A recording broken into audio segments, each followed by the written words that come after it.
Hey guys, welcome to my channel. I'm Lisa, and in this video we're going to talk through how I've completed this little Jack Russell as a pet portrait commission. His name is Cheezel. For this one I'm using Faber-Castell Polychromos pencils and it's on Strathmore Bristol vellum paper. This piece is also a real-time tutorial on my Patreon. You get given the reference photo line art material list and step-by-step videos of how to complete this all by yourself. So if you'd like to check that out and see all my other tutorials available, I'll leave a link in the description below to my Patreon and my website. So let's get started drawing the dog. So starting with the eye, I use a dark sepia pencil, or you can just use a black pencil really lightly to go in and put the outline and the darkest sections. I then go in with a soft white Holbein pencil just to get that white highlight and then start to build in the colours. So I put some of the terracotta, beige red, burnt sienna, and then to make sure that it stays really nice and smooth you can go over with a warm grey one. I added some of the sky blue into the highlight section, started to get darker with the darker tones, and then you just go through and start to build up all the colours gradually. Putting in light layers means that you can go over with a lot of layers, so you can really alternate the colours. Starting with the fur texture, making sure to go in the direction of the fur, so paying attention to the way that the reference photo is going so you can follow the fur around the face. And when you're blending black fur, you can see undertones in the fur, so it's good to use a program such as Photoshop where you can have a look at the tones underneath the fur. So in the bottom section here there was a little bit of an orange tone, so I put some of the terracotta, and in the top there was a bluer tone, so I used some of the sky blue. So although this is a black dog with a little bit of brown, there is undercolors in there that you put in so that it doesn't look so flat. So if I just went in with black and greys, it would seem a lot duller. So generally when I'm working, I'll start on the left hand side and move over to the right. Just because I'm right-handed, I don't want to be smudging the work and leaning on it the whole time. So here's a time lapse of how I've completed the right hand eye and then started that fur around the face. Breaking the sections down and just doing small sections at a time will really help to make it seem more manageable. So if you're doing really big sections, it can become overwhelming because it takes such a long time.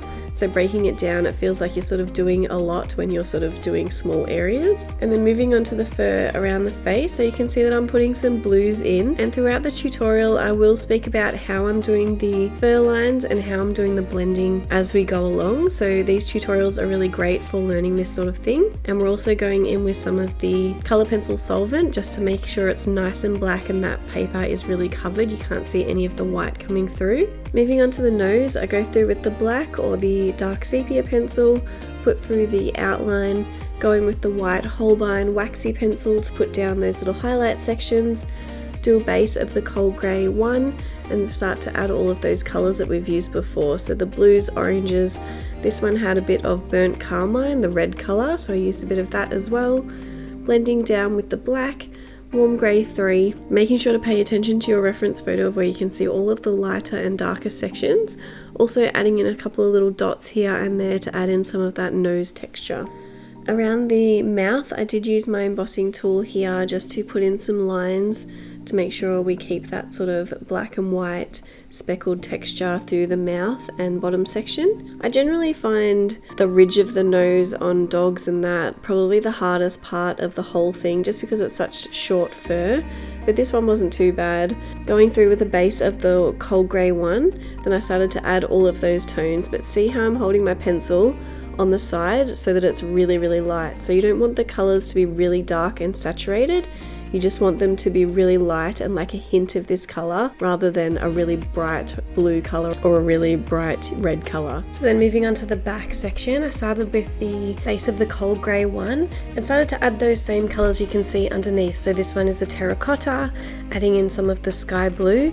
So making sure to do them really lightly. So you could see that I was holding my pencil really far back and at the end on the side really lightly, just so that you get a really light glaze of this colour down. And then moving on to the paws, I went through first with the cold grey 4, put in the outline of the claws and the darkest sections and start to build up those colours. So using the terracotta, the sky blue, when you're going through and adding these sections in, you want to make sure it's a cohesive piece, which means that you're using the same colors everywhere so that it all comes together. So it's all about working light from dark, so you're building up your tones really gradually, just mapping out where you can see those darker colors and then building up the colors gradually.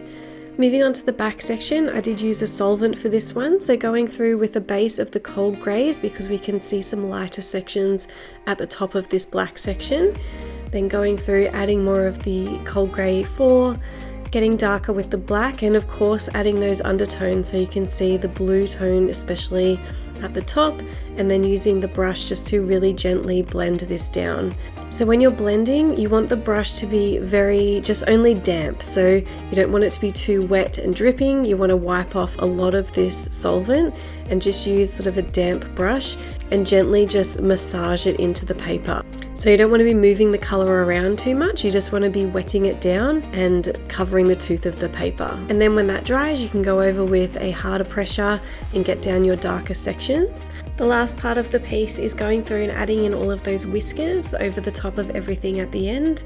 But I really hope that you like this video. Remember to like and subscribe. Check me out on Patreon for this as a full tutorial, and send me an email or a DM if you'd like a pet portrait done of your dog or pet. I'll see you in the next video. Thanks guys.